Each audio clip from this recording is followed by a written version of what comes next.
მოდით დღეს დავიწყოთ გამოცანით. მინდა რომ გითხრათ ერთი გამოცანა და ვნახოთ თუ გამოიცნობთ ვიზე არის საუბარი. დღეს ჩვენ ვისაუბრებთ ადამიანზე, რომელიც ცხოვრობდა მე-19 საუკუნეში, იყო ინჟინერი, გამომგონებელი, მილიონერი.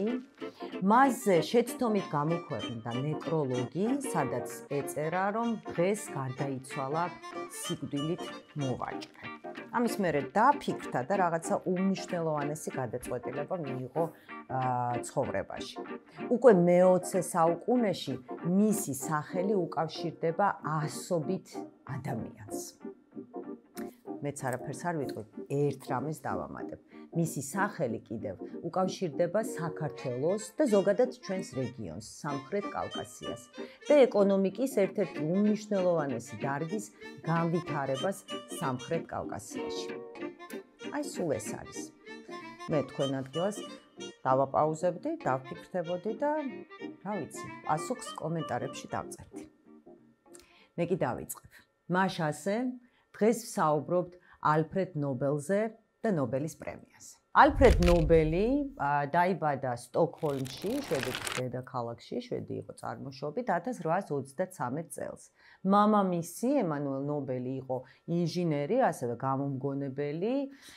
წყვილს, ანუ ემანუელს და მის მეუღლეს ჰყავდათ 8 შვილი, მაგრამ ძალიან უჭირდათ, ამიტომ მიდან 5 ბავშვი გარდაიცვალა და დარჩა 3 ბიჭი. უფროსი ვაჟი რობერტი, ალფრედი და ლუდვიგი. როდესაც ალფრედი გახდა 5 წლის, მამამისი გადავიდა სამუშაოდ და საცხოვრებლად რუსეთის იმპერიაში, სანქტ-პეტერბურგში. იქ მან ააშენა და აარსა მანქანათმშენებელი ქარხანა და ასევე მას ჰქონდა შეკვეთები სამხედრო შეკვეთები, ანუ სამხედრო ინდუსტრიისთვის რაღაცებს აკეთებდა. ბიზნესი ძალიან კარგად წავიდა და უკვე 1852 წელს მამამ შეძლო რომ გადმოეყვანა საცხოვრებლად სანქტ-პეტერბურგში მთელი ოჯახი, ანუ მეუღლე და 3-ვე ვაჟი. ესე ცხოვრობდნენ სანქტ-პეტერბურგში, ბიზნესი ვითარდებოდა, ყველაფერი კარგად იყო. ალფრედი მხოლოდ წელიწადნახევრის განმავლობაში სწავლობდა სკოლაში სტოკჰოლმში, მაგრამ როდესაც გადმოვიდა სანქტ-პეტერბურგში, იქ ბავშვებს ჰყავდათ ესეთი პირადი, ინდივიდუალური რეპეტიტორები, გუვერნიორები და უკვე 17 წლის ასაკში ალფრედი იყო ძალიან განათლებული ახალგაზრდა ბიჭი. ფლობდა რამდენიმე უცხო ენას, ანუ მშობლიური შვედურის გარდა ასევე იცოდა ძალიან კარგად fluently, რასაც ქვია, რუსულს, ფრანგულს, ინგლისურს და გერმანულს. ასევე კარგად იცოდა და აინტერესებდა ლიტერატურა, ფილოსოფია, ფიზიკა და ქიმია. აი ქიმია იყო მისი საყვარელი საგანი, ძალიან მოწონდა. ერთ-ერთმა მეგობარმა, ემანუელ ნობელს, ანუ ალფრედის მამას, ურჩია რომ გაეშვა თავისი შვილი სასწავლებლად საზღვარგარეთ და უკვე 1859 წელს ალფრედი გაემგზავრა ჯერ ევროპაში და შემდეგ უკვე ამერიკაში სასწავლებლად და სამუშაოდ. დანიაშიც იყო, საფრანგეთში, გერმანიაში, იტალიაში, ბევრი ქვეყანა მოიარა, შემდეგ ესე იგი გადავიდა სამუშაოდ და სასწავლებლად ამერიკაში. ამერიკის შეერთებულ შტატებში უკვე 50-იან წლებში ალფრედ ნობელმა მიიღო პირველი პატენტი გაზის მრიცხველი შექმნა. ანუ შეიძლება ითქვას, რომ გაზის მრიცხველები, რომელიც ჩვენ ყველას გვაქვს, აი პირველი გაზის მრიცხველი შექმნა ალფრედ ნობელმა. მაგრამ როგორც გითხარით, მას ყველაზე მეტად აინტერესებდა ქიმია და უფრო მეტიც, უფრო ვიწრო წავიდეთ, ძალიან აინტერესებდა ნიტროგლიცერინის უსაფრთხო გამოყენება. ამიტომ ბევრს მუშაობდა ცდებს ატარებდა ნიტროგლიცერინზე. 50-იანი წლების ბოლოს ალფრედ ნობელი დაბრუნდა რუსეთში და ასევე ეხმარებოდა მამას და თავის ძმებს ოჯახურ ბიზნესში. როგორც გითხარით, მათ ჰქონდათ უკვე არაერთი ქარხანა, სადაც აწარმოებდნენ გარდა მანქანებისა აწარმოებდნენ ლულებს ქვემეხებისთვის, ვაზნებს და თოფებს. მაგრამ ყირიმში ომის დასრულების შემდეგ ბიზნესს შეექმნა გარკვეული პრობლემები და ამიტომ მამა და დედა, ანუ ამ ემანუელ ნობელი და მისი მეუღლე დაბრუნდნენ შვედეთში. ალფრედიც დაბრუნდა შვედეთში, მაგრამ ძმები რობერტი და ლუდვიგი დარჩნენ რუსეთში, რათა გადაერჩინათ ის, რაც დარჩა ოდესღაც დიდი ბიზნესისგან. ისევ და ისევ აწარმოებდნენ თოფებს, ლულებს, ვაზნებს და მსგავს ესე იგი რაღაცებს, მაგრამ თოფების კონდახებისთვის სჭირდებოდა თხე. ეს ხე მათ შემოქონდათ რუსეთში საზღვარგარეთიდან, ძირითადად ევროპიდან. უცნაური ახლა რუსეთში ამდენი ხე, მაგრამ რა ვიცი, რაღაცნაირად ესე მიდიოდა ეს ბიზნესი, რაც იყო ძალიან ძვირი. ამიტომ რაღაცა გარკვეულ მომენტში რობერტ ნობელმა, უფროსმა ვაჟმა და ალფრედის უფროსმა ძმამ გადაწყვიტა, რომ გაემგზავროს რუსეთის სამხრეთში. ჩათვალა, რომ ფიქრობდა, რომ შეიძლება იქ ხე ეყიდა უფრო იაფად და დაეწყო ესე იგი შემოტანა ხის რუსეთის სამხრეთიდან. იგი იმყოფებოდა ჩეჩნეთში, შემდეგ გაემგზავრა აბშერონის ნახევარკუნძულზე, ანუ აზერბაიჯანში და ასევე იყო ქალაქ ჩელეკენში, რომელიც დღეს ამ ქალაქს ქვია ჰაზარი და არის თურქმენეთში. აი აბშერონის ნახევარკუნძულზე, ისევე როგორც ჩეჩნეთშიც და თურქმენეთშიც, მან აღმოაჩინა, ესე ვთქვათ, მიხვდა, რომ ეს არის ადგილები, სადაც მოიპოვება ნავთობი. სასწრაფოდ ესე იგი დაუკავშირდა თავის ძმებს, ლუდვიგს და ალფრედსაც და უთხრა, რომ მე ვფიქრობ, ალბათ ესე უთხრა, რა ვიცი, მე ესე მგონია, მე ვფიქრობ, რომ ბიზნესი უნდა შევცვალოთ. რაღაცა ისეთ რაღაცას მივაგენიო, რომ აი ეს მოგვიტანს ძალიან დიდ ფულს. ზუსტად ამიტომ, იმის მერე რაც გაიარა ესე იგი კონსულტაციები ძმებთან, რობერტ ნობელი უკვე 1875 წელს დაბრუნდა ბაქოში და დაარსა ნავთობ კომპანია. კომპანია, რომელიც როგორც მოიპოვებდა ნავთობს აბშერონის ნახევარკუნძულზე და არა მარტო შემდეგ ეს კომპანია გაიზრდება და დაიწყებენ ნავთობის მოპოვებას ჩეჩნეთში და ასევე თურქმენეთში. მაგრამ ძმებმა დაარსეს ეგრეთ წოდებული პარტნიორობა, ამ პარტნიორობის დამფუძნებლები, რომელსაც დაერქვა ბრანობელ, ამ პარტნიორობის დამფუძნებლები იყვნენ ძმები ნობელები, რობერტი, ალფრედი და ლუდვიგი. როგორც გითხარით, ნავთობის მოპოვების გარდა ამ ადამიანებმა შექმნეს მთელი ინფრასტრუქტურა. ანუ ეს არ იყო მხოლოდ მოპოვება, ეს იყო ნავთობის გადამუშავება, ეს იყო ნავთობსადენების აშენება და ააშენეს პირველი ნავთობსადენი ბაქოდან თბილისში, უпростоრად ბათუმში, საქართველოს გავლით. ბათუმში ნობელებმა ააშენეს პირველი ნავთობ ტერმინალი. ზუსტად ამიტომ აჭარაში არსებობს ძმები ნობელების მუზეუმი, თუ არ ახართ ნამყოფი, გიჩვევთ წლების წინ ეს მუზეუმი გაარემონტეს, საინტერესო მუზეუმია. აი როგორ დაუკავშირდა ნობელების სახელი, აი ამ ოჯახის სახელი და ალფრედიც იღებდა ამაში მონაწილეობას, თუმცა ძირითადი ესე იგი მენეჯერები ამ საქმის იყვნენ რობერტი და ლუდვიგი. აი ესეთი როლი ითამაშა ამ ოჯახმა ნავთობის მოპოვების და ამ ინდუსტრიის განვითარებაში ჩვენს რეგიონში. ეს იყო ესეთი ცოტა გადაუხვია ძმებზე მოგიყევით, მაგრამ მინდა რომ დავუბრუნდეთ ალფრედ ნობელს. 60-იან წლებში ალფრედ ნობელი დაბრუნდა შვედეთში და იქ მიუხედავად იმისა, რომ ეხმარებოდა თავის ძმებს, რობერტს და ლუდვიგს, რომლებიც მოღვაწეობდნენ და ცხოვრობდნენ რუსეთის იმპერიაში, მაგრამ მაინც ესე იგი აგრძელებდა ცდებს ნიტროგლიცერინზე, როგორც ასაფეთქებელ ნივთიერებას. შემდეგ ამას მოყვა რამდენიმე ისეთი აფეთქება, რომ ესე იგი ხალხიც დაიღუპა, ამიტომ მთავრობამ აკრძალა ამის წარმოება, მაგრამ ნობელმა მაინც გააგრძელა ეს ცდები და ყველაფერი დასრულდა იმით, რომ 1867 წელს მან მიიღო ახალი პატენტი დინამიტის წარმოების პატენტი. ზოგადად იმასაც ვიტყვი, რომ ალფრედ ნობელს მთელი ცხოვრების განმავლობაში დიდხანს ცხოვრობდა ეს კაცი. მქონდა მოპოვებული 350 პატენტი. ანუ რამდენი რაღაცა მოიგონა კაცმა პატენტი, რას ნიშნავს, რომ მან მოიგონა და აპატენტა. ბევრი რამ, რაც მოიგონა ნობელმა, დღემდე არსებობს, დღემდე არის ამა თუ იმ სახით ამას ვიყენებთ ჩვენ, ბევრი რაღაცები ჩაბარდა ისტორიას, მაგრამ დინამიტის პატენტი იყო ძალიან მნიშვნელოვანი. 1888 წელს გარდაიცვალა მისი ძმა ლუდვიგი, რომელიც მაშინ ცხოვრობდა საფრანგეთში.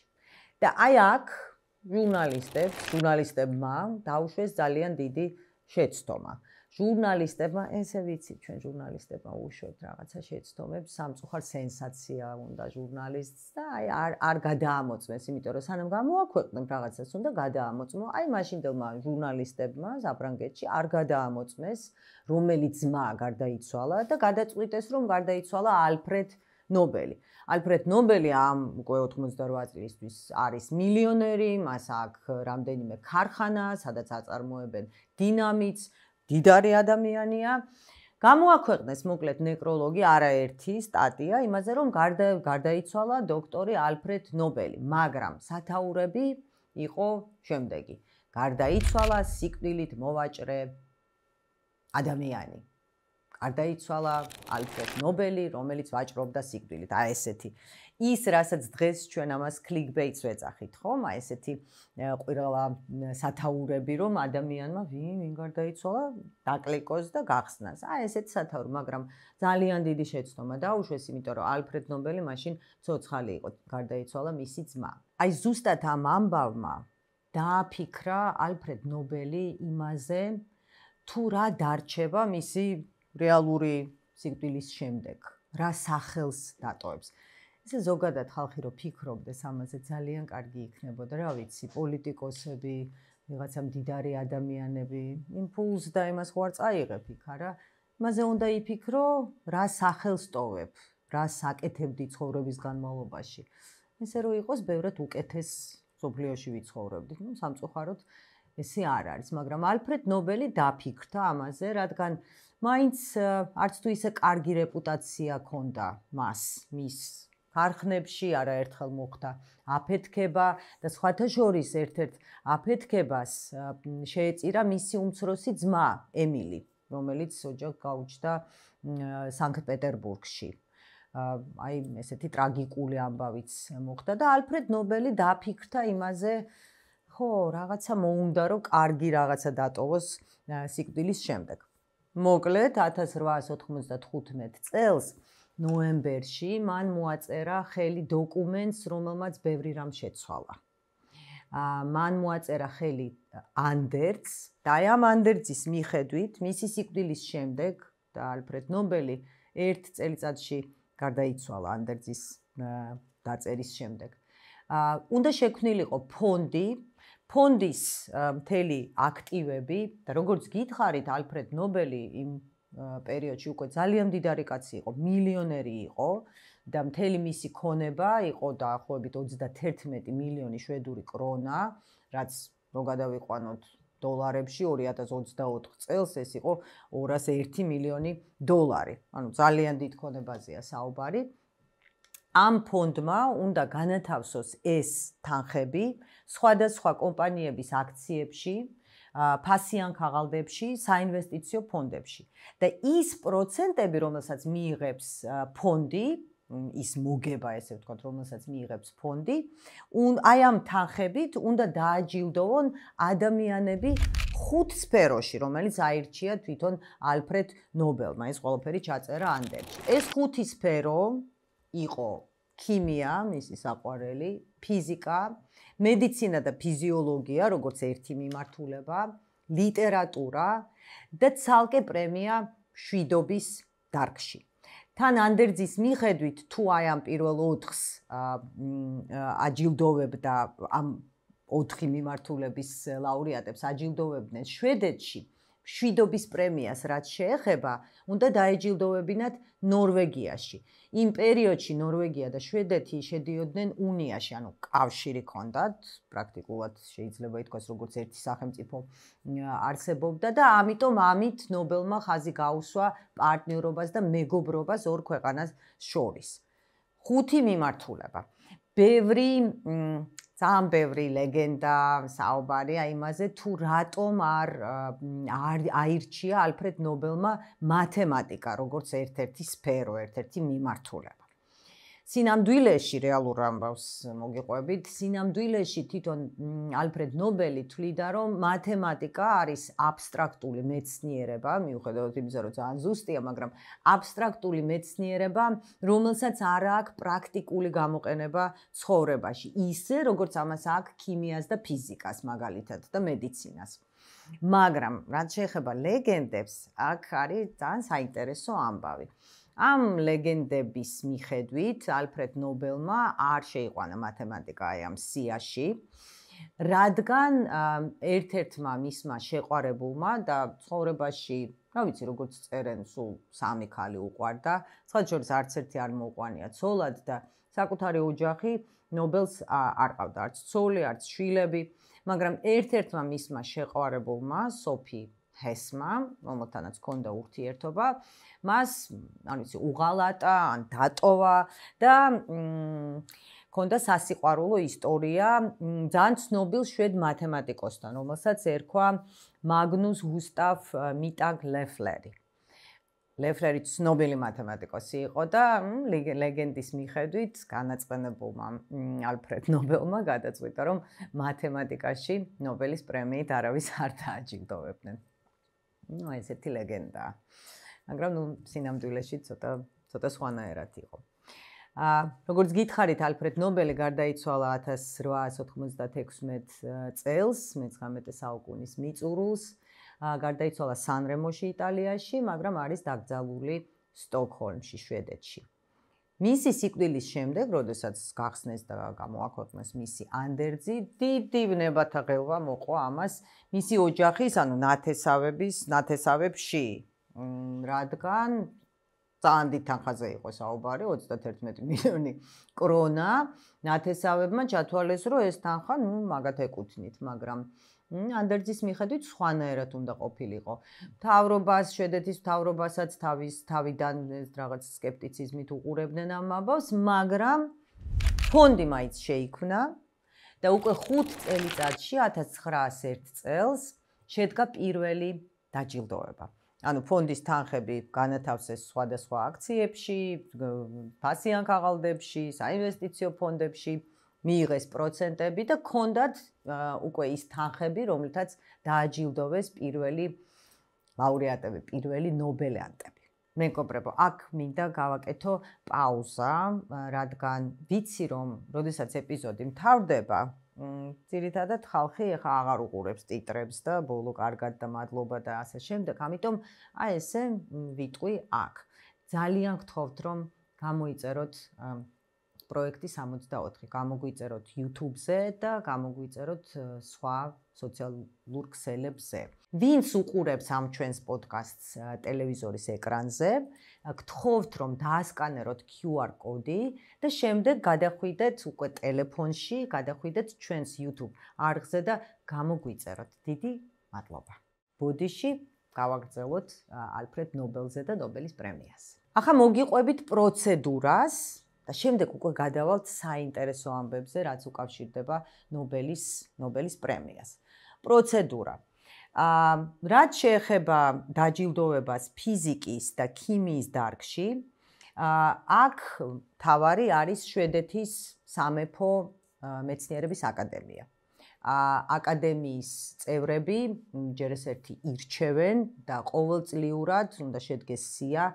დაახლოებით აქ არის საუბარი, რა ვიცი, 250-დან 300 კაცამდე, ვინც არის პრეტენდენტი ამ პრემიის მიღების.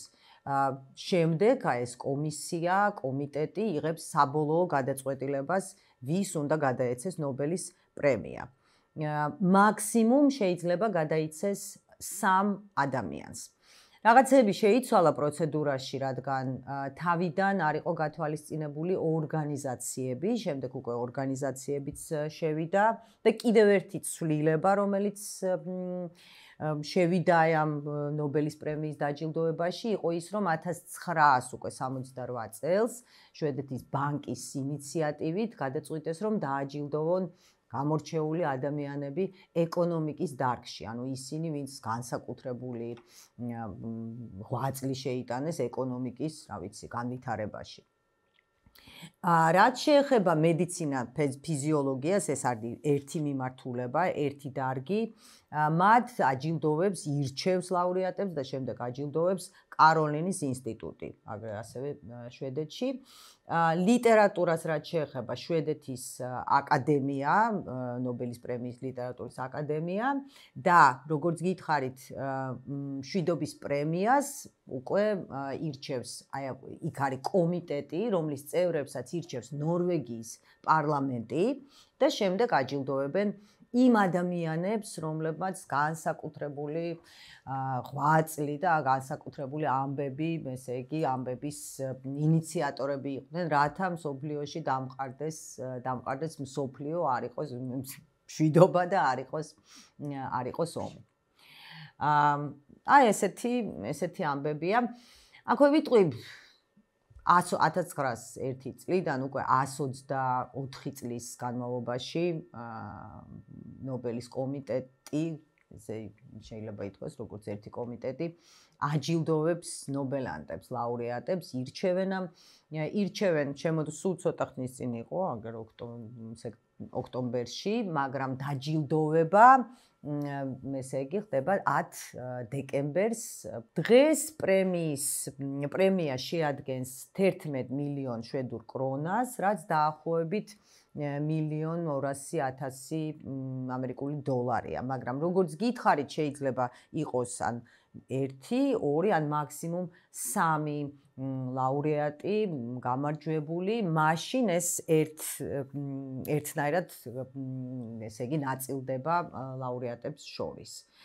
ლაურეატები სხვადასხვანაირად მთელი ამ 124 წლიანი ისტორიის განმავლობაში სხვადასხვანაირად იყენებდნენ ამ თანხებს. მაგალითად, ეინშტეინმა მთლიანად ეს პრემია, მთელი ეს თანხა გადასცა თავის ყოფილ ცოლს, რაც იყო გათვალისწინებული გაყრის დოკუმენტით. ცნობილმა ამერიკელმა მწერალმა ჰემინგუეიმ იყიდა იახტა, რომელსაც დაარქვა პილარი. ბიოქიმიკოსმა ფრედ სენგერმა ველოსიპედი იყიდა. არ ვიცი, რაზე დახარჯა დანარჩენი, მაგრამ ველოსიპედი იყიდა, ეთყობა ბავშვობის ოცნება ჰქონდა ველოსიპედის ყიდვა.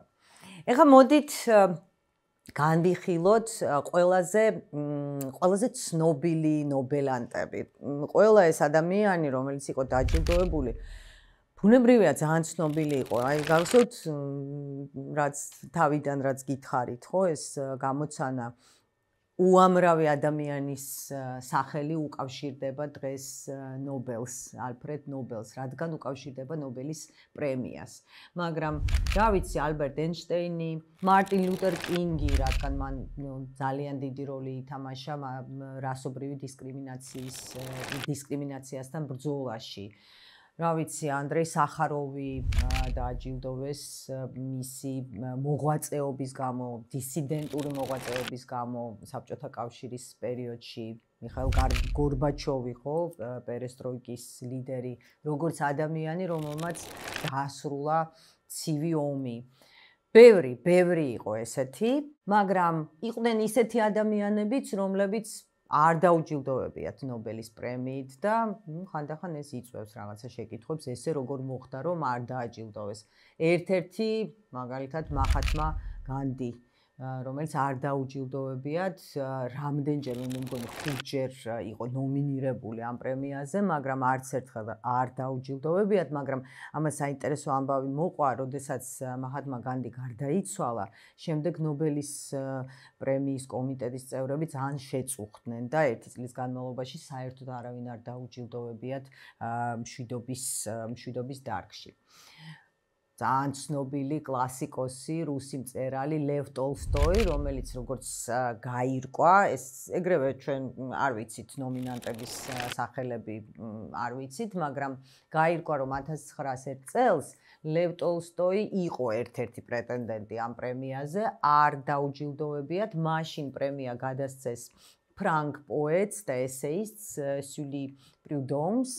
იყო უცნაური დაჯილდოება, მაგრამ შემდეგ ისიც გაირკვა, რომ ლევ ტოლსტოის თვითონაც არ უნდოდა ამ პრემიის მიღება. რატომ? რადგან ეს იყო ალფრედ ნობელის პრემია, იმ ადამიანის პრემია, რომელმაც მოიგონა დინამიტი. მაინც ეს ცუდი რეპუტაცია ალფრედ ნობელს მაინც გაყვა. ზიგმუნდ ფროიდი ნობელის კომიტეტის წევრებმა, არ ვიცი რატოღაც ჩათვალეს, როგორც წერენ, რომ ძალიან სპეკულატიური იყო მისი ნაშრომები და ამიტომ ჩათვალეს, რომ არ იმსახურებდა ნობელის პრემიას. ნიკოლა ტესლა. იქ კიდევ უფრო საინტერესო ამბავი ხდებოდა, მაშინ ნიკოლა ტესლას ჰქონდა ესეთი კონფლიქტი თომას ედისონთან და ამიტომ ტესლა ესე იგი საერთოდ არ შევიდა ნომინანტების სიაში. ედისონი შევიდა, მაგრამ იმ წელს, ანუ 1915 წელს საერთოდ სხვა ადამიანი დააჯილდოვეს ედისონმა, თურმე მხოლოდ ერთი ხმა მიიღო, წააგო. დიმიტრი მენდელეევმა, ადამიანმა, ქიმიკოსმა, რომელმაც მოიფიქრა მენდელეევის ტაბულა, რომელიც სხვათა შორის დაესიზმრა. აქ პატარა გადავალ. ხო, მიყვარს მე ისტორიების მოყოლა. დიმიტრი მენდელეევი მე არ მიყვარდა ქიმია სკოლაში, არ მომწონდა ეს საგანი, არ ვიცი, შეიძლება იყოს დაკავშირებული იმასთან, რომ არც თუ ისე კარგი მასწავლებელი ყავდა, მაგრამ ამას არ აქვს მნიშვნელობა. ქიმია, მაგრამ მენდელეევის ტაბულა ძალიან მაინტერესებდა, საინტერესო იყო და გარდა ამისა, მენდელეევის ქალიშვილი იყო რუსი პოეტის ალექსანდრე ბლოკის მეუღლე და საინტერესო სასიყვარულო ისტორია ჰქონდათ მათ და მე უფრო ლიტერატურა მაინტერესებდა და მე მახსოვს რომ სკოლას რომ ვამთავრებდი აი საბოლოო ესე იგი გამოცდას ბოლო გამოცდა იყო ქიმია და თან მე ამთავრებდი სკოლას მედალზე და აი ყველა საგანში მივიღე ხუთიანი ბოლო გამოცდა არის ქიმია და რა ვიცი, შეიძლება დაღლილი ვიყავი თუ გადაღლილი, არ ვიცი, ბევრს მეცადინეობდი და ქიმიის გამოცდაზე ბილეთში, ესე იგი, მომივიდა მენდელეევის ტაბულა და აი გავჭედე, ნუ აი მოკაცრავეთ ახლა ამ სლენგისთვის, აი ვერაფერი ვერ გავიხსენე და ზის დიდი კომისია, მაშინ ესე იყო საბჭოთა კავშირის დროს კომისია, რონო, ტონო, რა ვიცი, ვიღაცები მოდიოდნენ და მე დავიწყე აი ამ ამბის მოყოლა, რომ აი თქვენ თუ იცით, რომ მენდელეევის ქალიშვილი ბლოკის მეუღლე იყო, რაღაცა წავედი სასიყვარულო ისტორია მოვყევი, ისე შევეცოდე. ეტყობა, ახლა კი იყო საბჭოთა კავშირი, მაგრამ ნუ ადამიანები ცხოვრობდნენ იქაც, კაცო, შევეცოდე, ეტყობა და წადიო, მოკლედ, აი ესე მაჩუქეს ხუთიანი პირველად ვამბობ, დედა უკაცრავად მაპატიე, მაგრამ ესე იყო ნამდვილად. მენდელეევმა აი სამწუხაროდ არ მიიღო ნობელის პრემია, უდიდესი ქიმიკოსი იყო, მაგრამ არა და რა ვიცი, გადასცეს იყო ნომინანტი და წააგო პრემია გადასცეს ფრანკს მოისანს, რომელმაც აღმოაჩინა ფტორი. ნუ რა ვიცი. ლიტერატურაში ძალიან ბევრი საინტერესო ამბები ხდებოდა ლიტერატურის დარგში. ჩემი საყვარელი წინა ეპიზოდშიც ვახსენე, ჰარუკი მურაკამი, იაპონელი მწერალი, ბევრჯერ ყოფილა ნომინანტი, მაგრამ არა და არ ეღირსა ამ ადამიანს, ესე იგი ნობელის პრემია. აბსოლუტურად გაუგებარია ჩემთვის, რატომ? კიდე შემიძლია ბევრი მაგალითი მოვიყვანო, ჰერბერტ უელსი, ჰაქსლი, წერენ მარგარეტ მიჩელი, მაგრამ ნუ ახლა მარგარეტ მიჩელს რატო უნდა მიიღო, მაგრამ ნუ ძალიან ჩემი ეს საავტორო პოდკასტია, მეგობრებო, ჩემი დამოკიდებულება აქ ეს არ არის ახალი ამბების ჟურნალისტიკა, სადაც აბსოლუტურად მიუკერძოებელი უნდა იყო. ნუ აი ხო, მე მგონია რომ ახლა ჰაქსლი, უელსი და მურაკამი იმსახურებდნენ. რა ვიცი, ჰენრი მილერს, სომერსეტ მოემს, არა უღიათ, ბორხესი 8ჯერ იყო ნომინირებული, არ მისცეს ამ კაცს, მაგრამ იცით რაშია საქმე? პრემია კი დღეს კი საუბრობთ ამ პრემიაზე, მის მნიშვნელობაზე, ძალიან მნიშვნელოვანი ამბავი გააკეთა ალფრედ ნობელმა, მაგრამ ეხა რა ვიცი, დევიდ ლინჩს და სტენლი კუბრიკს და ალფრედ ჰიჩკოკსაც არ მიუღიათ ოსკარი. დევიდ ლინჩს მერე, ესე იგი, 8 წლის გამო მისცეს, მაგრამ როგორც რეჟისორებს მათ ოსკარი არ მიუღიათ. ხდება ეგეთი რაღაცეები, რა ვქნათ, მაგრამ ესეც ესე იგი საინტერესო, მე ვფიქრობ, რომ საინტერესო ამბავია, მაგრამ ალბათ კიდევ უფრო საინტერესო არის ის სკანდალები, რომელიც უკავშირდება ნობელის პრემიას. ერთ-ერთი სკანდალი მოხდა 2017 წელს, როდესაც ერთ-ერთ შვედურ გაზეთში ისევ და ისევ ჟურნალისტებმა გამოაქვეყნეს ჟურნალისტური გამოძიება და აი ამ გამოძიების მიხედვით 18 ქალი ადანაშაულებდა ვინმე ჟან-კლოდ არნოს და ეს ჟან-კლოდ არნო იყო ფოტოგრაფი და ისეთი ცნობილი ადამიანი, მაგრამ რაც მთავარია, იყო კატარინა ფროსტენსონის მეუღლე და კატარინა ფროსტენსონი, ამხელა ამბავია, კატარინა ფროსტენსონი ნობელის პრემიის კომიტეტში შედიოდა ლიტერატურის დარგში, იმათ შორის იყო, ვინც ლიტერატურაში აჯილდოვებდა. აი ესე 18-მა ქალმა დაადანაშაულეს ეს კაცი სექსუალურ შევიწროებაში და გაუპატიურებაშიც კი. შემდეგ დაიწყო გამოძიება, კიდევ ერთი ამბავი იყო ის, რომ ვითომ ჟან-კლოდ არნო ავრცელებდა ხმებს თუ ვინ იყვნენ ნობელის პრემიის ნომინანტები და ამ ინფორმაციას მას აწვდიდა ნობელის პრემიის კომიტეტის წევრი, მისი მეუღლე კატარინა ფროსტენსონი.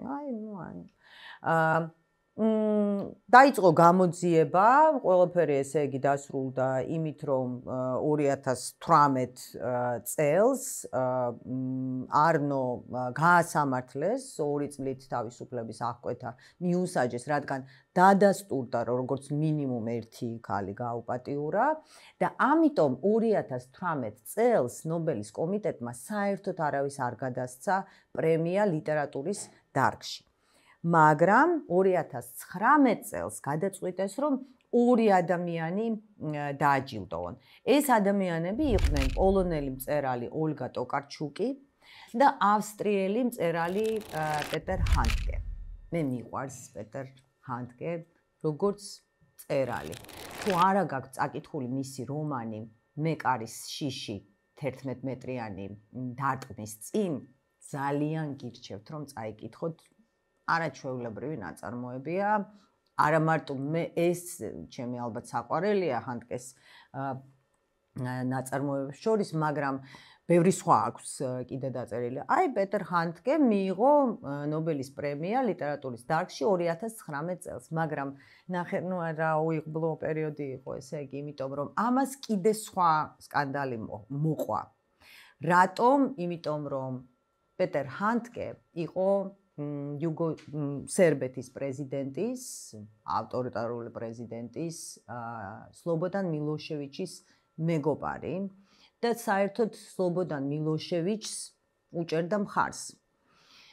სლობოდან მილოშევიჩი გაასამართლეს და სლობოდან მილოშევიჩი იმ ამბების გამო, რაც ხდებოდა ომის დროს, როდესაც რის შედეგად დაიშალა საბოლოოდ ყოფილი, ესე იგი, სოციალისტური რესპუბლიკა იუგოსლავია, გაასამართლეს და 2006 წელს სლობოდან მილოშევიჩი გარდაიცვალა ჰააგის ციხეში.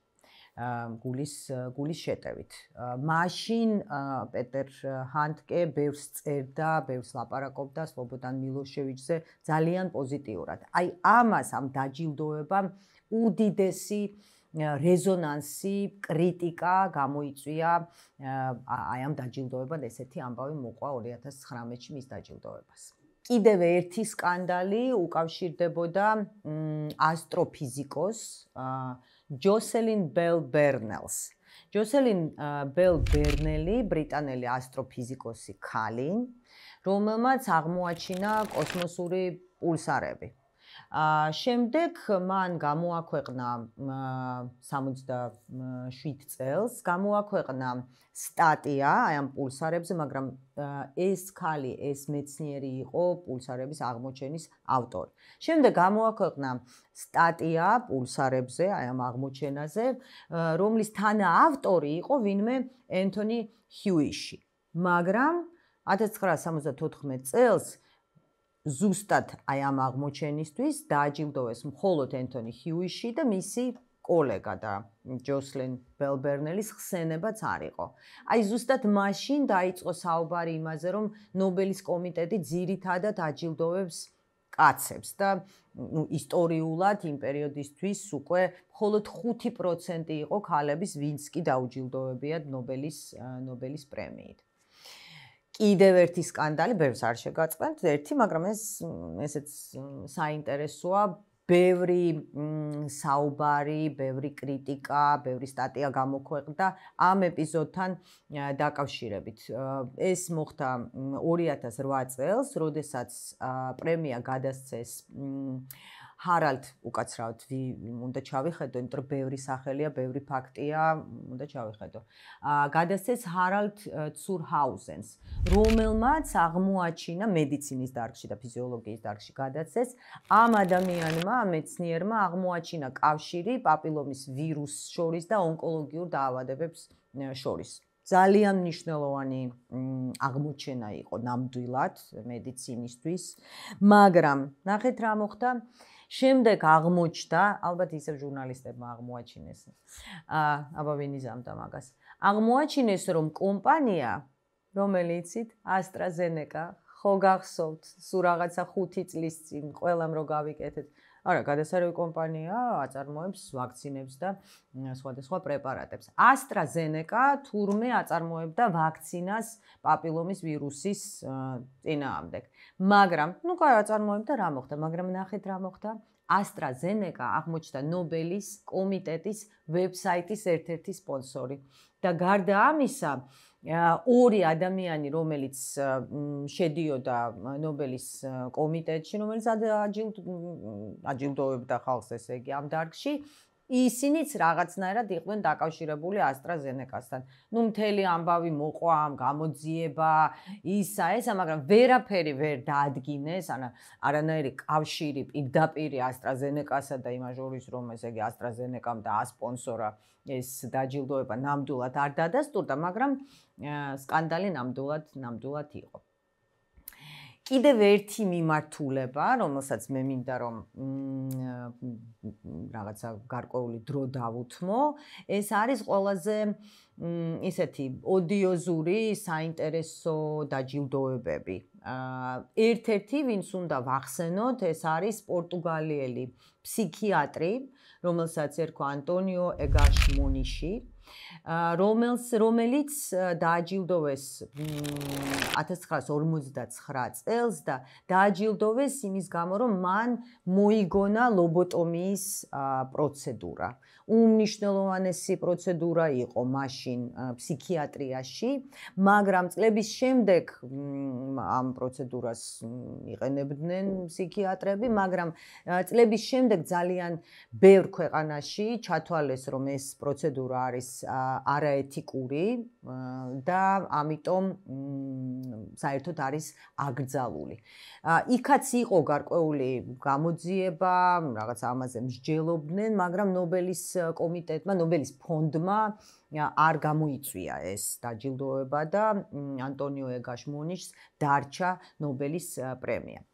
1973 წელს მშვიდობის დარგში ნობელის პრემიით დააჯილდოვეს ამერიკის შეერთებული შტატების სახელმწიფო მდივანი ჰენრი კისინჯერი და ვიეტნამის კომუნისტების ლიდერი ლე დიკ თხო.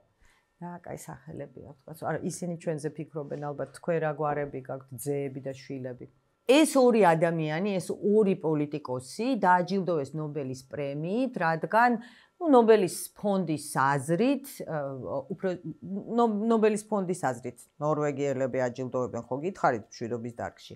ამ ორმა ადამიანმა ძალიან დიდი როლი ითამაშეს სამშვიდობო ხელშეკრულების მშვიდობის დამყარებაში ვიეტნამში, მაგრამ არ იყო ესე, იმიტომ რომ ზუსტად დაჯილდოვებამდე ამერიკის შეერთებული შტატები ისე ბომბავდნენ ვიეტნამს, გარდა ამისა ჰენრი კისინჯერს, რომელიც ერთ-ერთი ისეთი უდიდესი პოლიტიკოსი იყო ნამდვილად, ძალიან ისეთი მნიშვნელოვანი ფიგურა, მაგრამ იმ პერიოდში მას იმაშიცად მას და მთელს ადმინისტრაციას ადანაშაულებდნენ არა მარტო იმაში, რომ საბოლოოდ არ დასრულდა ომი ვიეტნამში, არამედ კამბოჯის და ლაოსის დაბომბვაში.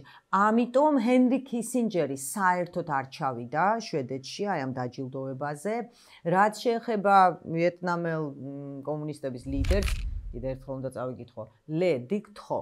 ლე დიკ თომ საერთოდ უარი თქვა ამ პრემიაზე, რადგან განაცხადა, რომ არ ესმის რისთვის აჯილდოვებენ მას და ჰენრი კისინჯერს, როდესაც მშვიდობა ჯერ არ არის დამყარებული რეგიონში. კიდევ ერთი მნიშვნელოვანი პოლიტიკური ამბავი, ეს არის 1994 წლის დაჯილდოვება ისევ და ისევ მშვიდობის დარგში. მაშინ დააჯილდოვეს ისრაელის პრემიერ-მინისტრი იცხაკ რაბინი, საგარეო საქმეთა მინისტრი შიმონ პერესი და პალესტინის მაშინდელი ლიდერი იასირ არაფატი. დააჯილდოვეს იმის გამო, რომ ამ ადამიანებმა ამერიკის შეერთებული შტატების მედიტაციით მინდოდა მეთქვა, მედიაციით მოაწერეს ხელი სამშვიდობო ხელშეკრულებას ოსლოში იყო, ოსლო 1, ოსლო 2, ძალიან მნიშვნელოვანი, უმნიშვნელოვანესი, რომ გაყოლოდა ეს ორივე მხარე ამ დოკუმენტს, შეიძლება დღეს ჩვენ საბოლოო მშვიდობა ქონოდა ამ რეგიონში და ვიცით, რომ მშვიდობა სამწუხაროდ არ დამყარდა, უფრო მეტიც 1995 წელს ნოემბერში იცხაკ რაბინი მოკლეს. სხვათა შორის ისევ გადაუხვევ, მახსოვს ძალიან კარგად ის დღე, რადგან მეორე დღეს საქართველოში ტარდებოდა საპრეზიდენტო არჩევნები. მაშინ ერთ-ერთი მთავარი, ესე ვთქვათ, კანდიდატი იყო ედუარდ შევარდნაძე და საარჩევნო უბანზე მივედით და იმის მაგივრად, რომ ესე იგი გვეკითხა და მაშინ როიტერში მუშაობდი, იმის მაგივრად, რომ გვეკითხა საარჩევნო პროცესზე, ჩვენ ვეკითხებოდით და გვინდოდა მისი რეაქცია იცხაკ რაბინის სიკვდილზე და აი ამ ტერორისტულ აქტზე და მის მკვლელობაზე, რადგან შევარდნაძეც დიდი პოლიტიკოსი იყო, იცხაკ რაბინი იცნობდა პირადად, ამიტომ ხო, აი ესეთი ამბავი ხდებოდა. 2009-ში მშვიდობის პრემიით დააჯილდოვეს ამერიკის შეერთებული შტატების პრეზიდენტი ბარაკ ობამა. მაშინ ნობელის კომიტეტმა ახსნა ეს დაჯილდოვება იმით, რომ იმედი ჰქონდათ ცვლილებების იმედის მოლოდინი იყო ბარაკ ობამას, ესე იგი, გაპრეზიდენტება. თვითონ ბარაკ ობამასაც ცოტა გაუკვირდა ეს დაჯილდოვება, უფრო მეტიც იგი მაშინ ამბობდა, რომ არ არის დარწმუნებული, რომ იმსახურებს ამ პრემიას და გარდა ამისა, ბევრი კრიტიკოსი გამოუჩნდა ამ დაჯილდოვებას, თვლიდნენ, რომ საერთოდ არ იმსახურებს. აწლეულების წინ 1958 წელს დიდი სკანდალი გამოიწვია ბორის პასტერნაკის დაჯილდოვებამ. მაშინ ბორის პასტერნაკი დააჯილდოვეს ლიტერატურის დარგში, დააჯილდოვეს მისი რომანისთვის დოქტორ ჟივაგო, ექიმი ჟივაგო.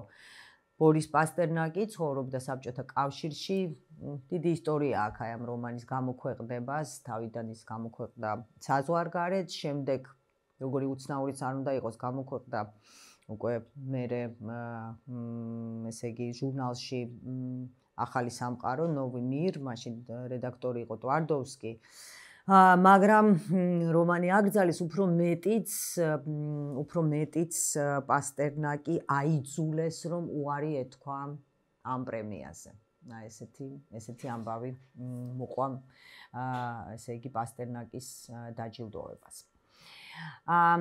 და ვიცი, აი ესეთი საინტერესო ფაქტებია, ხო, სკანდალები, რაღაცა ოდიოზური ფიგურები, ვიღაცები, ვინც არ დააჯილდოვეს და ჩვენ დღემდე ვფიქრობთ, რომ აი როგორ მოხდა, რომ ეს ადამიანები ისე წავიდნენ, რომ ნობელის პრემია არ აქვთ. კიდევ ერთი ესეთი მიმართულება, ეს არის ადამიანები, რომლებიც არაერთხელ დააჯილდოვეს, ესეთებიც არიან, წარმოგიდგენია. აი ესე იცხოვრა ადამიანმა, რომ ერთხელ კი არა, ორჯერ დააჯილდოვეს, აი წარმოიდგინე. ყველაზე უნიკალური შემთხვევა ამ შემთხვევაში ეს რასაკურველია არის კიურის ოჯახი. მარია და სკლადოვსკა კიური და მისი მეუღლე პიერ კიური 1903 წელს დააჯილდოვეს ნობელის პრემიით ფიზიკის დარგში. პიერ კიური გარდაიცვალა და უკვე 1911 წელს, ანუ 8 წელიწადში მარი კიურიმ ისევ მიიღო ნობელის პრემია. ჯერ ერთი ქალმა იმ პერიოდში და მეორედ, მაგრამ უკვე ქიმიის დარგში. ძირითადად ეს მეცნიერები რადიაციაზე მუშაობდნენ. მაგრამ ჯერ სადახართ, გონიათ რომ დამთავრდა, ორჯერ დააჯილდოვეს მარია სკლადოვსკა კიური ქმართან ერთად სხვადასხვა სფეროებში, უნიკალური შემთხვევა. ჯერ სადახართ. 1935 წელს, ბოდიში რომ ვიყურებ, მაგრამ ეს თარიღები მინდა რომ კორექტული იყოს. უფროსი ქალიშვილი, მათი, ესე იგი ირენ ჟოლიო კიური თავის მეუღლესთან ერთად, ფრედერიკ ჟოლიო კიურისთან, ასევე მიიღეს ნობელის პრემია ქიმიის დარგში. გიჟების ოჯახი, არანორმალურები. წარმოიდგინეთ, ანუ აქ არ არის უბრალოდ მეცნიერულ მოღვაწეობაზე, ხო? ეს საუბარი არის ძალიან დიდ აღმოჩენებზე ქიმიის და ფიზიკის დარგში, იმდენად დიდზე, რომ დააჯილდოვეს ამ პრემიით. ეს არ არის ერთადერთი შემთხვევა, არც ორმაგი დაჯილდოების და არც ოჯახური დაჯილდოების. ავიც, შეიძლება ბევრს არ გვეუბნება ეს სახელები, მაგრამ ლაინუს პოლინგი ქიმიის დარგში მიიღო პრემია 54 წელს და მერე მშვიდობის დარგში, ესე იგი 62-ში. ჯონ ბარდინმა ორი პრემია მიიღო ფიზიკის დარგში, 56-ში და 72-ში. ფრედერიკ სენგერმა ორი პრემია ქიმიის დარგში, 58-ში და 80-ში. ანუ იყო ესეთი შემთხვევები, ნამდვილად, აი ესეთი საინტერესო ამბებია. როგორც გითხარით ეკონომიკის დარგში, ესე იგი 68 წელს დაარსდა ეს პრემია, დაამატეს ეს მიმართულება, როგორც ნობელის ერთ-ერთი პრემია და ასევე დაამატეს ორგანიზაციები. ალბათ გიჩნდებათ შეკითხვა, იყო თუ არა პერიოდები, როდესაც ნობელის პრემიით არ აჯილდოვებდნენ.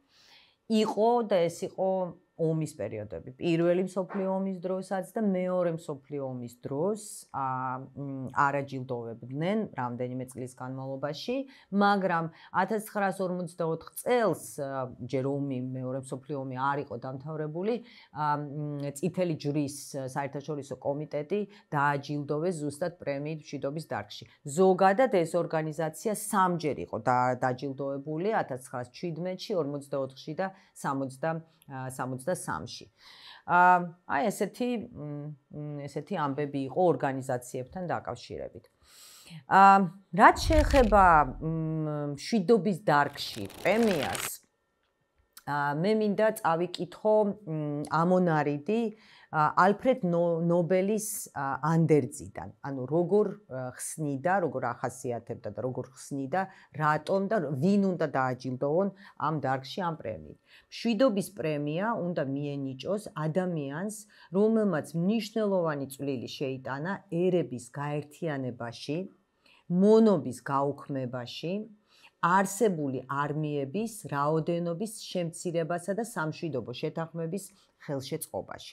აი ესე ეწერა ნობელის ანდერძში. და მართლაც ძალიან ხშირად ეს, ხშირად არ ვიცი, იყო პერიოდი, მომენტები, როდესაც ამ პრემიით დაჯილდოვება იყო გარკვეული სიგნალი, ხო, ადამიანებისთვის. ნობელის პრემია, ნობელის კომიტეტი, ფონდი ამ ფონდი, იმიტომ რომ ნორვეგიელები აჯილდოვებენ, მაგრამ ერთად აკეთებენ ამას, მაგრამ ნორვეგიელები აჯილდოვებენ ამ დარგში. მაინც რაღაცა გარკვეულ განცხადებას აკეთებს, რატომ უნდა მიენიჭოს ამა თუ იმ ადამიანს. აი მაგალითად 53-ში ეს პრემია გადასცეს სამხედრო ექიმს, მეცნიერს, ფილოსოფოს, თეოლოგს, მუსიკოს და მწერალს ალბერტ შვეიცერს. ეს იყო, როგორ გითხრათ, ეს იყო ესეთი გახსენება, ახსენებდნენ ადამიანებს ჰუმანიზმის შესახებ იყო გახსენება მეორე მსოფლიო ომის შემდეგ. ამ ადამიანის უდიდესი ადამიანის მოღვაწეობა ზუსტად ამას ემსახურებოდა ჰუმანიზმის დამკვიდრებას და განსაკუთრებით იმ უმძიმეს პერიოდში. 75-ში დააჯილდოვეს სახაროვი და ესეც განცხადება იყო. სახაროვი ცნობილი მეცნიერი, უდიდესი, მაგრამ ცნობილი დისიდენტი, რომელიც ებრძოდა საბჭოთა რეჟიმს. დააჯილდოვეს 75-ში, გაგანია საბჭოთა კავშირი, ზუსტად როგორც სიგნალი, როგორც განცხადება, რომ მხარს უჭერენ საბჭოთა დისიდენტებს. 99-ში დააჯილდოვეს დალაი ლამა და ამან მიიპყრო უფრო დიდი ყურადღება ტიბეტის პრობლემატიკისკენ და რაღაც სიმბოლური იყო და ჩინეთს ეუბნებოდნენ ამას რატომაც დააჯილდოვეს, ხო? დააჯილდოვეს უკვე 2022-ში დააჯილდოვეს რუსეთში მაშინ ჯერ კიდევ ახალი დაწყებული იყო, რა უკვე შემოდგომა, როდესაც გამოაცხადეს, მაგრამ იმ წელს დაიწყო ფართომასშტაბიანი ომი რუსეთის უკრაინაში და დააჯილდოვეს ორგანიზაცია მემორიალი. ეს იყო ორგანიზაცია, რომელიც სულ ეხმარებოდა საბჭოთა რეპრესიების მსხვერპლებს. აი ეს იყო ამ ორგანიზაციის მოღვაწეობის მთავარი არსი და მიმართულება. აგრძელეს ეს ორგანიზაცია რუსეთში აღარ არის, რატო უნდა იყოს. ხო, მე ამით მინდა ვთქვა, რომ მნიშვნელოვან განცხადებებს აკეთებდა ნობელის ფონდი, განსაკუთრებით ალბათ მშვიდობის დარგში პრემიის მინიჭებით და იმით რომ აჯილდოვებდნენ ამ ადამიანს. როგორც გითხარით, ახლა ცერემონიას რაც შეეხება, ეს მოგიყევით პროცედურა, ვინ ვის აჯილდოვებს, ესეთი ამა ნორვეგია, შვედეთში, სამეფო ოჯახი, სამაში მონაწილეობას ბუნებრივია.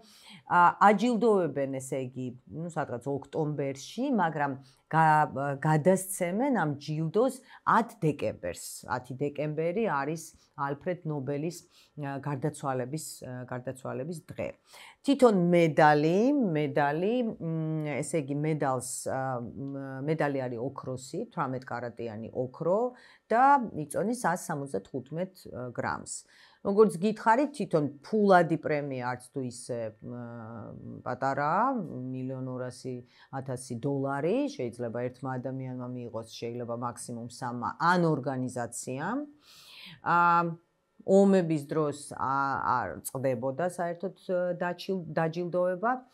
კიდე ერთი ესეთი საინტერესო ფაქტი, არ ვიცი, ვიღაცამ გაარკვია ეს ამბავი, რომ ყველაზე ხშირად 124 წლის განმავლობაში აჯილდოვებდნენ ადამიანებს, რომლებიც დაიბადნენ ან 21 მაისს, ან 28 თებერვალს. აი თუ ვინმე ყავთ ირგვლივ ადამიანები 21 მაისს და 28 თებერვალს დაბადებულები, მიაქციათ ყურადღება, შეიძლება მომავალი ნობელანტები არიან. 2020 წელს პანდემიის პერიოდში ეს რა გავიარეთ ხალხო, ეს რა იყო ეს პანდემიას, რო გაჩერდა სამყარო საერთოდ, მთელი მსოფლიო რო იყო გაჩერებული და დაგეტილი. აი 2000 ნობელის კომიტეტსაც და ფონდსაც შეეყო ეს ყველაფერი, ამიტომ 2020 წელს პირველად ეს ცერემონია, ესე იგი, მიმდინარეობდა ონლაინ. ბევრი კითხვის ნიშანი გამოიწვია 2016 წელს ლიტერატურის დარგში გამარჯვებულმა, მაშინ ეს პრემია გადასცეს ძალიან ცნობილ ამერიკელ მუსიკოს ბობ დილანს, მაგრამ გადასცეს იმ ტექსტების გამო, ანუ სიმღერების ტექსტების გამო, ლექსების გამო, ახლა ბობ დილანი, ახლა თუ ვინც იცის, ვინც იცნობს ამ ადამიანს, არც ჩათვალა საერთოდ საჭიროდ, რომ ისულიყო ამ პრემიის დაჯილდოებაზე, არ მინდა. სხვა შორის თავის დროზე სარტმაც თქვა უარი ამ პრემიაზე. ხო, ну, სარტრი ალბათ ფიქრობდა, რომ ახლა მაშინ მჭირდება ეს პრემია. კიდე უფრო მეტი მე სხვა შორის როდესაც სკანდალებზე და რაღაცა ოდიოზურ ფიგურებზე და იმაზე ყვებოდი, ერთი ეპიზოდი გამომრჩა, ძალიან ბევრი საუბარი, დიდი სკანდალი გამოიწვია ტუკი. ვინ არის ტუკი? 2000 წელს შვეიცარიის უკაცრავად შვეიცარიის პარლამენტის წევრმა მარიო ფერმა შესთავაზა ნობელის ფონდს როგორც ერთ-ერთი კანდიდატი, დაჯილდოების კანდიდატი ლიტერატურის დარგში, ვინმე სტენლი უილიამსი. სტენლი უილიამსი, რომლის ზედმეტსახელი იყო ტუკი, ან თუკი, არა ტუკი, ალბათ ტუკი. ტუკი იყო ძალიან ცნობილი განგსტერი. განგსტერი, ესე იგი თავისი კრიმინალური ბანდა ჰქონდა, რომელსაც კრიპსი ერქვა. 1991 წელს სტენლი უილიამსი, ამერიკაში ხდება ამბავი, დააკავეს, გაიმართა სასამართლო, გაასამართლეს და მიუსაჯეს სიკვდილით დასჯა. განაჩენის სახსრულების მოლოდინში სტენლი უილიამსმა ტუკი რამდენიმე წელიწადი გაატარა ციხეში, სადაც თავისი ეს მთელი ცხოვრება, კრიმინალური წარსული მოინანია, მაგრამ გარდა ამისა, კაცმა დაიწყო წიგნების წერა. ძირითადად საბავშვო წიგნებს წერდა და იმდენად კარგ წიგნებს წერდა, რომ ეს წიგნები ბესტსელერები გახდა. მაშინ დაიწყო ბევრი მოთხოვნა გაუგზავნეს შტატის გუბერნატორს და მაშინ კალიფორნიაში ხდებოდა ეს ამბავი და მაშინ შტატის გუბერნატორი იყო ცნობილი მსახიობი არნოლდ შვარცნეგერი. სამწუხაროდ არნოლდ შვარცნეგერმა გადაწყვიტა, რომ მაინც სტენლი უილიამსი უნდა დაესაჯათ და ესეც მოხდა, ესე იგი დასაჯეს, მაგრამ აი შვეიცარიის პარლამენტის დეპუტატმა ესეთი წინადადება, ესეთი მისი კანდიდატურა შესთავაზა ნობელის კომიტეტს, როგორც ძალიან კარგი მწერლის, აი ლიტერატურის დარგში უნდა დაეჯილდოვებინათ, მაგრამ არ შეუყვანიათ, ესე იგი ნომინანტების სიაში, იმიტომ რომ ძალიან წინააღმდეგობრივი ფიგურა იყო ნამდვილად. და ბოლოს მე მინდა შევეხო 2025 წლის დაჯილდოებას, სულ ცოტა ხნის წინ გავიგეთ ვინ მოიგო ეს პრემია 2025 წელს. იცით რა, არ შეგაწყენთ სახელებით ფიზიკის, ქიმიის, მედიცინის დარგში, იმიტომ რომ ესეთი რთული ამბებია, რაღაცა ორგანული კარკასების შექმნა იმაში ქიმიის დარგში.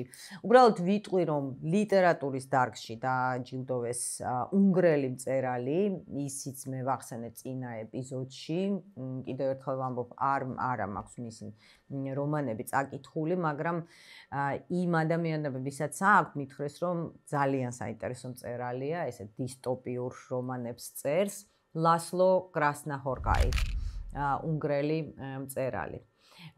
რაც შეეხება პრემიას, მივედით ესე იგი, საინტერესო ამბავდე, მშვიდობის დარგში წელს ძალიან დიდი იმედი პრემიის მიღების ჰქონდა ამერიკის შეერთებული შტატების პრეზიდენტს დონალდ ტრამპს.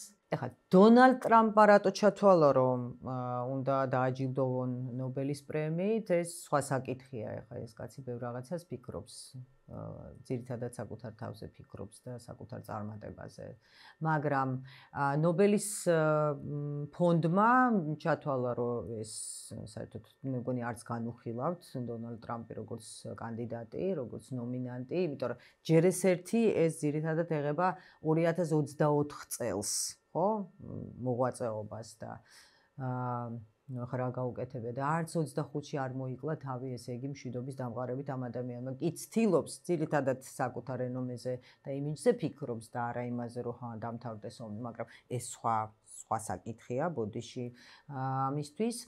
მოკლედ დონალდ ტრამპი დარჩა ესე, მაგრამ დააჯილდოვეს ვენესუელის ოპოზიციის ესეთი ვეტერანი ლიდერი, რომელსაც ქვია მარია კორინა მაჩადო.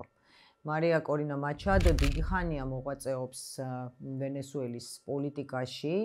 ჩვენ სხვა შორის არ გვიხსენებია ის, როდესაც ვაკეთებდით და გავაკეთეთ ეპიზოდი მადუროზე, მაგრამ უნდა ითქვას, რომ ეს ქალი დიდი ხანია ებრძვის, ესე იგი, იმ რეჟიმს, რომელიც არსებობს ვენესუელაში. თუ ეპიზოდი ვენესუელაზე არ გაქვთ ნანახი, გირჩევთ, რომ ნახოთ. მაგრამ საინტერესო იყო ის, რომ როდესაც ესე იგი მარია მაჩადომ გაიგო აი ამ დაჯილდოების შესახებ, ჯერჯერობით ცერემონია არ შემდგა, როგორც გითხარით, 10 დეკემბერს იქნება. მან რაღაც დროს Twitter-ია, X-ზე დაწერა, რომ უძღვნის ამ პრემიას თავისუფლებისთვის მებრძოლე ვენესუელელ ხალხს და დონალდ ტრამპს, რომელიც ესე იგი დაეხმარება მსოფლიოს მშვიდობის დამყარებაში. არ ვიცი ახლა იქ რა და როგორ არის, მაგრამ ეგეთი ამბავი მოხდა. აი ეს, არ ვიცი, შეიძლება ბევრი შეკითხვა დაგჭათ კიდე ნობელის პრემიასთან დაკავშირებით. 10 დეკემბერს ვნახოთ ეს ცერემონია. ცერემონიის შემდეგ იმართება ვახშამი.